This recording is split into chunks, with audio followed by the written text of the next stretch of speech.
This Halloween season, with all kinds of horror options from spooky to soul-shatteringly scary, you might need some help deciding what to watch.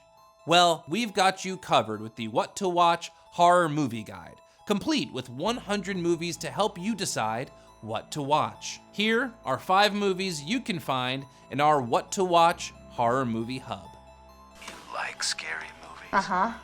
What's your favorite scary movie? Scream is one of those landmark moments in horror history that can be used to define everything that came before it and after it. Directed by Nightmare on Elm Street's Wes Craven, the story of Scream Queen Sidney Prescott, played by Neve Campbell, teeing off with masked murderer Ghostface, is full of tense turns, sensational kills, and the best jokes about horror movies possibly ever made. Jesus Christ, you don't know the rules? Have an aneurysm, why don't you? There are certain rules that one must abide by in order to successfully survive a horror movie. For instance, number 1, you can never have sex.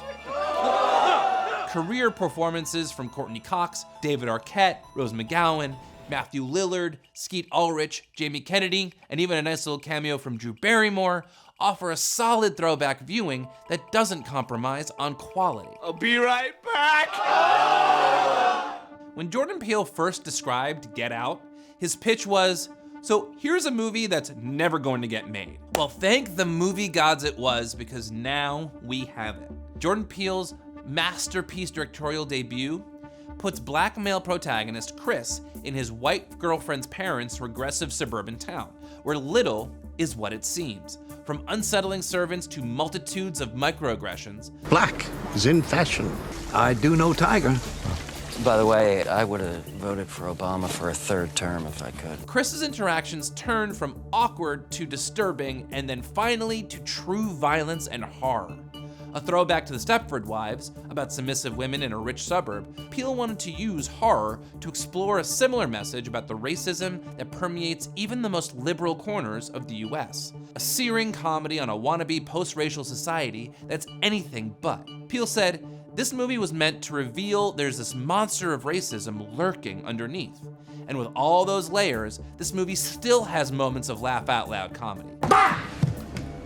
Shit! She's a genius. Making Get Out a truly genre-bending mind scramble of a movie. So even if you don't like horror, watch this movie. John Krasinski's tense directorial debut, A Quiet Place, weaponized sound to the point that audiences found themselves too scared to eat crunchy snacks during the movie. This hold-your-breath horror film follows a young family, led by Krasinski himself, alongside Emily Blunt, doing their best to silently survive in a world where monsters hunt by sound.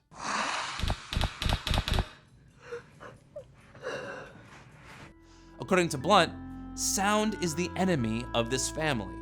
It's this plot device that had the film constantly compared to Netflix's Bird Box, but A Quiet Place differentiates itself in many ways, one of which is the decision to show the monsters, which are cinematic works of art in their own right. Another is that it is centered entirely around a family unit whose survival is entirely dependent on their ability to communicate without speaking, making it all the more terrifying and solidifying its place on horror movie lists for the foreseeable future. Visionary of the zombie apocalypse, George A. Romero joins this list with his most iconic film, Night of the Living Dead. This 1968 classic is expertly executed from start to finish. This bleak tale of 7 strangers stranded in a farmhouse fighting off an army of the undead needles at you in a way that's still tough to shake more than 50 years later. Night of the Living Dead essentially created a new movie monster. Sure, there were zombies before Romero, but not the way we know them today, which is why it earned 250 times its original budget in its original release, revolutionizing independent cinema. Night of the Living Dead is a politically minded Molotov cocktail, sneaking in a message of racialized horror under its stark black and white surface. This film makes for a great watch, not only as a standard-setting staple of cinema, but also as a vehicle for terror that gets under your skin and festers there. I see dead people. A line so ingrained in our lexicon that it's a meme. People say it who have never even seen the movie. leading many to wonder, is there more to The Sixth Sense than its legendary twist that is rivaled only by The Usual Suspects? Does it hold up in the horror genre along with the other films in this list? And I'm here to make the case that it does. The opening scene alone, for me, was actually the most memorable and shocking moment in the whole film. Props to Donnie Wahlberg for giving the best performance of his career. The story of The Sixth Sense is actually really deep and chilling. We're dropped into the experience of a child recently abandoned by his father and who may or may not be suffering from PTSD due to being the victim of abuse. This is Ari Aster level psychological horror mixed with supernatural entities. So if you're a fan of that, The Sixth Sense is your kind of horror.